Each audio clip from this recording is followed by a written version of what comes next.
ಮಾನ್ಯ ಸದಸ್ಯರೇ, ನಾನು ಹೇಳುವುದನ್ನು ಸ್ವಲ್ಪ ಅರ್ಥ ಮಾಡ್ಕೊಳ್ಳಿ. ಅಂದರೆ ನಿಮಗೆ ಜ್ಞಾನ ಸ್ವಲ್ಪ ಕಡಿಮೆ, ನೀವು ಸ್ವಲ್ಪ ಅರ್ಥ ಮಾಡ್ಕೊಳ್ಳಿ. ನಾನು ಕೊಟ್ಟಿದ್ದೀನಿ. ಅಲ್ಲ, ಇನ್ನೂ ಕಡಿಮೆ ಅಂತ. ಹೌದೌದು, ಅರ್ಥ ಮಾಡ್ಕೊಳ್ಳಿ ಅಂತ ಹೇಳಿದ್ರೆ ದಡ್ರಿಗೆ ಹೇಳ್ದಂಗೆ ಹೇಳೋದು. ಅವರು ಬುದ್ಧಿವಂತರು, ದಡ್ರು ಅಂಡರ್ಸ್ಟ್ಯಾಂಡ್ ಅಂತ ಹೇಳ್ತೀವಿ ಇಂಗ್ಲಿಷ್ನಲ್ಲಿ. Please understand. Please understand.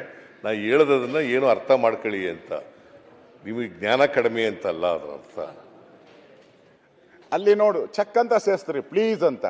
ಆ ಪ್ಲೀಸ್ ಇದೆ ಕನ್ನಡದಲ್ಲಿ ಆಯ್ತಾ? ಅರ್ಥ ಮಾಡ್ಕೊಳ್ಳಿ ಅಂತ ನೋಡಿ.